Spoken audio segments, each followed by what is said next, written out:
Hello everyone, good morning. Today we will learn about the difference between mass and weight. Friends, we have learned in the previous chapter that the mass of an object is the measure of its inertia. We have also learned that greater the mass, the greater is the inertia. It means it remains the same whether the object is on the earth.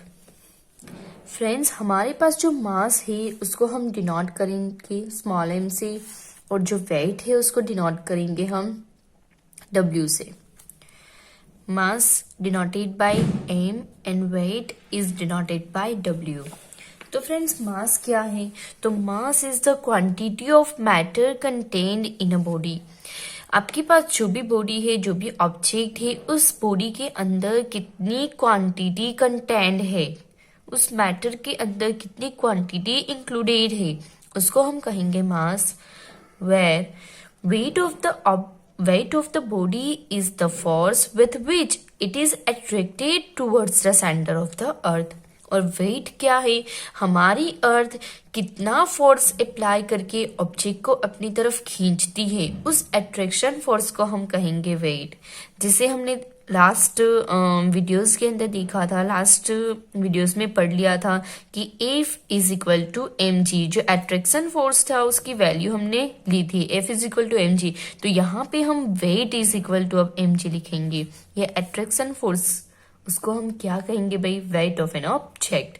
तो यहाँ पे friends, हमारा जो मास है, मास किसी भी उसका हमें सिर्फ मैग्नीट्यूड चाहिए, वो किसी डायरेक्शन के ऊपर डिपेंडेंट नहीं है. इसलिए mass is a scalar quantity हो जाएगी. और जो वेट है उसके लिए डायरेक्शन भी चाहिए और साथ में मैग्नीट्यूड भी चाहिए, इसलिए वो वेक्टर क्वांटिटी होगी. उसके बाद it value remains constant at all places. Friends, यहाँ पे जो मास है, मास की वैल्यू सब जगह पे, आप कहीं पे भी जाओ, इस पेन को अर्थ पे रखो, अर्थ के ऊपर कहीं पे भी अमेरिका में ले जाओ या ऑस्ट्रेलिया में ले जाओ या इंडिया के अंदर रखो, उसका मास चेंज नहीं होगा. इवन भी आप मून के ऊपर ले जाओ, उसका जो मास है वो कांस्टेंट रहेगा. लेकिन जो वेट है, its value changes from place to place due to change in the value of acceleration due to gravity. हमारे पास जो W है फ्रेंड्स, W की वैल्यू है m इंटू जी. तो मास तो मैंने आपको समझा दिया, ये जो है स्केलर क्वांटिटी है और जो कहीं पे भी वो कांस्टेंट रहेंगे, रिमेन द सेम. लेकिन जो W है वो प्रोपोर्शनल, किसके प्रोपोर्शनल में हो जाएगा? G के. तो लोकेशन चेंज होगी तो साथ में G की वैल्यू भी चेंज होगी. तो G की वैल्यू चेंज होगी तो वेट ऑफ एन ऑब्जेक्ट भी चेंज हो जाएगा. अब हम दोनों का SI यूनिट देख लेते. तो SI unit of mass is equal to kilogram and SI unit of weight is the, force का यूनिट क्या है भाई? न्यूटन. तो वेट का यूनिट भी क्या हो जाएगा? Newton. Clear? Wait of an object on the moon. The weight of an object on the moon is the force with which the moon attracts that object. The mass of the moon is less than that of the earth. तो friends, यहाँ पे let हम assume कर लेते हैं, let the mass of an object be m. Mass of an object is equal to m. Let its weight on the moon be. Object का moon पे weight है बाई Wm. एंड रेडियस ले लेते हैं हम Rm. मून पे जो भी ऑब्जेक्ट है, उस ऑब्जेक्ट का हमारा मास है m, उस ऑब्जेक्ट का वेट है on the moon W and उसकी रेडियस है ऑब्जेक्ट की Rm.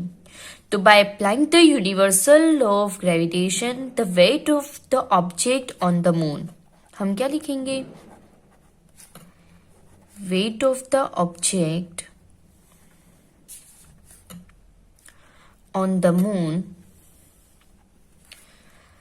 Wait of an object Wm हो जाएगा. Wm इज इक्वल टू, जो फोर्स की फॉर्मूला है हमारे पास, capital G, mass of the moon, mass of the object and Rm square, radius of the moon. Clear? उसके बाद यही फॉर्मूला हम हमारी अर्थ के लिए यूज करते हैं. तो वही ऑब्जेक्ट है हमारे पास, मास ऑफ द ऑब्जेक्ट जो है वो रिमेन द सेम रहेगा, स्मॉल एम। तो अर्थ के ऊपर उसका वेट क्या होगा, तो WE लिखेंगे, weight of an object on the earth. Weight of an object on the earth is equal to capital G, mass of the earth, into small m, mass of an object divided by radius of the earth. तो हमारे पास दो equation आ गई friends. Similarly मैंने आगे equation number 1 दिखाया था आपको, WM is equal to capital G mm and m multiply m division RM square. Clear. mass of an object on the moon, mass of the earth, weight of an object on the moon and weight of an object on the earth, ये दोनों formula है। अब मेरे पास अर्थ जो है हमारी, earth and साथ में जो मून है, दोनों का मेरे पास मास है एंड दोनों की रेडियस भी है। मास ऑफ द अर्थ है हमारे पास 5.98 into 10⁻24 kilogram. Mass of the moon है 7.36 into 10⁻22 kilogram. Radius of the earth 6.37 into 10⁻6 है and radius of the moon है 1.74 इंटू 10⁻6। अगर यही वैल्यू हम ये दोनों इक्वेशंस के अंदर पुटअप कर लेते हैं तो weight of an object on the अर्थ क्या हो जाएगा, कैपिटल G कांस्टेंट है, उसकी वैल्यू हम एज इट इज रहने देते हैं। मास ऑफ द अर्थ हमारे पास है फ्रेंड्स 5.98 इंटू 10⁻24।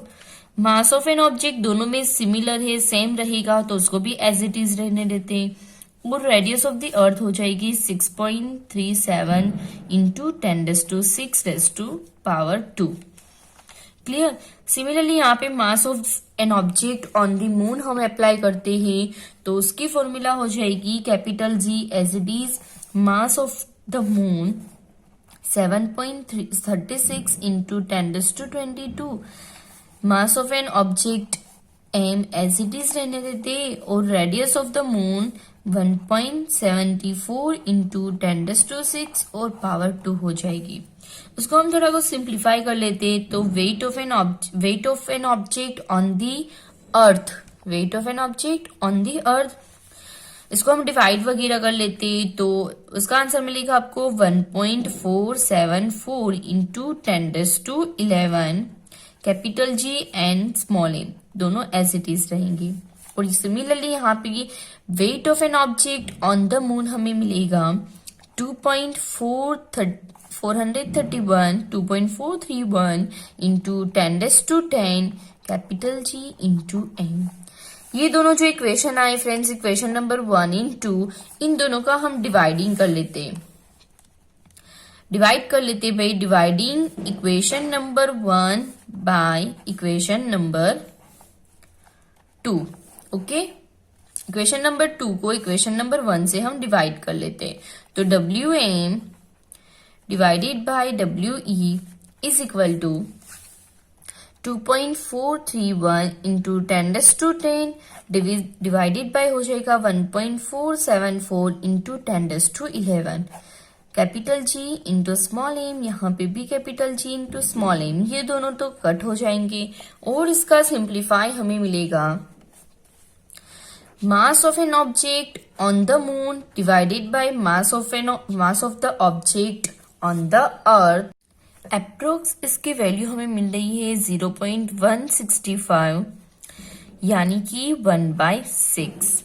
तो इसके ऊपर से हम क्या इक्वेशन बना सकते हैं, to weight of the object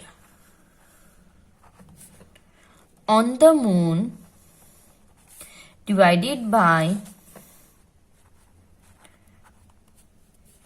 weight of the object on the earth is equal to 1/6. It means weight of the object on the moon is equal to 1/6 multiply its weight, यानी कि हमारा जो object है उसका wait on the earth. अगर आपके पास कोई भी ऑब्जेक्ट है फ्रेंड्स, अगर उस ऑब्जेक्ट का वेट अर्थ के ऊपर 12 न्यूटन है, कोई ऑब्जेक्ट 12 न्यूटन का है अर्थ के ऊपर, अगर वही ऑब्जेक्ट को आप मून के ऊपर ले जाओगे तो उसका वेट 1/6 हो जाएगा। 1/6 मल्टीप्लाई 12 यानी कि 2 Newton. Example number 10.4, mass of an object is 10 kilogram, what is it's weight on the earth. Friends यहाँ पे आपको एग्जाम्पल नंबर 10.4 के अंदर मास ऑफ एन ऑब्जेक्ट यानी स्मॉल m गिवन है 10 किलोग्राम।